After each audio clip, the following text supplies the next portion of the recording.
ಆ ಊರಿನಲ್ಲಿ ವರ್ಷಕ್ಕೊಮ್ಮೆ ನಡೆಯೋ ಗುಜ್ಜಮ್ಮ ಜಾತ್ರೆ ಅಂದ್ರೆ ತುಂಬಾನೇ ಫೇಮಸ್ಸು. ದೇವಿಯ ಕೆಂಡೋತ್ಸವ ನೋಡೋಕೆ ಹತ್ತೂರಿಂದ ಜನರು ಬರ್ತಿದ್ರು. ಆದ್ರೆ ಊರಿನವರ ಜಗಳಕ್ಕೆ ಹಬ್ಬ ನಿಲ್ತಿದ್ದಂತೆ ದೇವಿಯ ಆರ್ಭಟ ಶುರುವಾಗಿದೆ. ಒಬ್ರಲ್ಲ ಇಬ್ರಲ್ಲ, ಊರಲ್ಲಿರೋ 3-4 ಹೆಣ್ಮಕ್ಕಳ ಮೇಲೆ ಗುಜ್ಜಮ್ಮ ದೇವಿ ಬಂದಿದ್ದಾಳಂತೆ.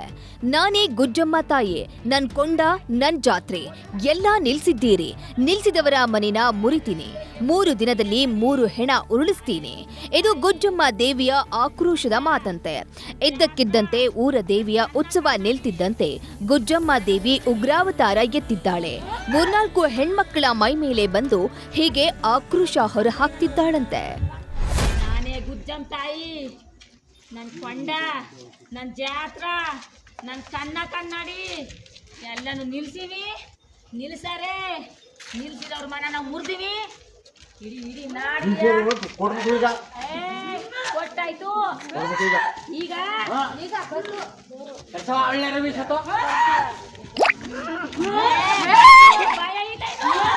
ನಿಮ್ದು ಬಾಯಿಲ್ಲ ನಮ್ದ. ಚಾಮರಾಜನಗರ ತಾಲೂಕಿನ ತಮ್ಮಡಹಳ್ಳಿಯಲ್ಲಿ ಪ್ರತಿ ವರ್ಷವೂ ಗುಜ್ಜಮ್ಮ ತಾಯಿಯ ಅದ್ಧೂರಿ ಉತ್ಸವ ನಡೆಯುತ್ತಿತ್ತು.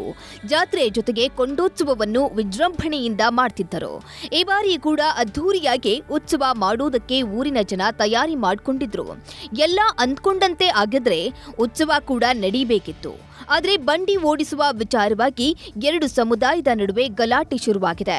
ಇದು ತಾರಕಕ್ಕೇರ್ತಿದ್ದಂತೆ ಗುಜ್ಜಮ್ಮ ತಾಯಿ ಕೊಂಡೋತ್ಸವ ಹಾಗೂ ರಥೋತ್ಸವವನ್ನು ಸ್ಥಗಿತಗೊಳಿಸಿದ್ದಾರೆ. ಇದೇ ಈಗ ಗುಜ್ಜಮ್ಮ ದೇವಿಯ ಕೆಂಗಣ್ಣಿಗೆ ಗುರಿಯಾಗಿದೆಯಂತೆ. ಪ್ರತಿ ವರ್ಷವೂ ಕೊಂಡ ಹಾಯ್ತಿದ್ದ ಈ ಹೆಣ್ಮಗಳು ಈ ವರ್ಷವೂ ಕೊಂಡ ಹಾಯೋದಕ್ಕೆ ಅಂತ ಮಡಿ ಮೈಲಿಗೆಯಲ್ಲಿ 3 ದಿನದಿಂದ ಉಪವಾಸ ಮಾಡ್ತಿದ್ರು.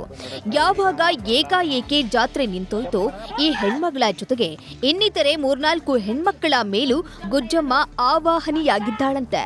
ನನ್ ಜಾತ್ರೆ ನಿಲ್ಸಿದ್ದೀರಿ, ಇನ್ 3 ದಿನಗಳಲ್ಲಿ 3 ಹೆಣ ಬೀಳುತ್ತೆ ಅಂತ ಪೊಲೀಸರ ಮುಂದೆಯೇ ಆಕ್ರೋಶ ವ್ಯಕ್ತಪಡಿಸಿದ್ದಾರೆ. ಯಾರಿನ್ ನಿಂತೋಯ್ತು, ಯಾನ್ ಮಾಡಿದ್ರು, ಯಾರ್ ನನ್ ಬಂಧಿಸಿದ್ರು. ಈಗ 3 ಹೆಣ ಹೋಗವ, ಈಗ 3 ಹೆಣ ಬಿದ್ದೋಯ್ತು. 3 ಹೆಣ ಬಿದ್ದೋಯ್ತು. ಯಾರಿಗೆ ಅಂತ ಗೊತ್ತಾ? ಊರಲ್ಲಿ ನಡೆದ ಬಂಡಿ ಗಲಾಟೆ ಹಿನ್ನೆಲೆ 8 ಮಂದಿ ವಿರುದ್ಧ ಕೇಸ್ ದಾಖಲಾಗಿದೆ. ಇದರ ಜೊತೆಗೆ 3 ದಿನದಲ್ಲಿ 3 ಹೆಣ ಕೆಡವುತ್ತೀನಿ ಅಂದಿದ್ದನ್ನ ದೇವಿಯೇ ಹೇಳಿದ್ದು ಅಂತ ಊರ ಜನ ನಂಬಿಕೊಂಡಿದ್ದಾರೆ. ಒಟ್ನಲ್ಲಿ ಗುಜ್ಜಮ್ಮ ಉತ್ಸವ ನಿಲ್ತಿದ್ದಂತೆ ಇಡೀ ಊರು ಬೂದಿ ಮುಚ್ಚಿದ ಕೆಂಡದಂತಾಗಿದೆ. S M Nandish, news 18, Chamarajanagar.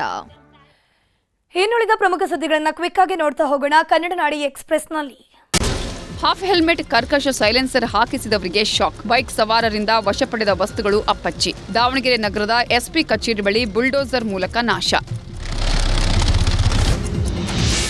ಅನಕ್ಷರಸ್ಥ ಪಿಂಚಣಿ ಫಲಾನುಭವಿಗಳಿಗೆ ದೋಖಾ, ಪೂರ್ತಿ ಹಣ ನೀಡದೆ ಬ್ಯಾಂಕ್ ಸಿಬ್ಬಂದಿ ವಂಚನೆ. ಸಿಬ್ಬಂದಿ ಕಳ್ಳಾಟಕ್ಕೆ ಸಿಡಿದಿದ್ದ ಶ್ರೀರಂಗಪಟ್ಟಣ ತಾಲೂಕಿನ ಜನ. ಹಾಸನ ಜಿಲ್ಲೆಯಲ್ಲಿ ಅರಣ್ಯ ಇಲಾಖೆ ಕಾರ್ಯಾಚರಣೆ. ಒಂದೇ ದಿನ 2 ಕಾಡಾನೆಗಳಿಗೆ ರೇಡಿಯೋ ಕಾಲರ್ ಅಳವಡಿಕೆ. ಕಾಡಾನೆ ಚಲನವಲನ ತಿಳಿಯಲು ರೇಡಿಯೋ ಕಾಲರ್ ಫಿಕ್ಸ್.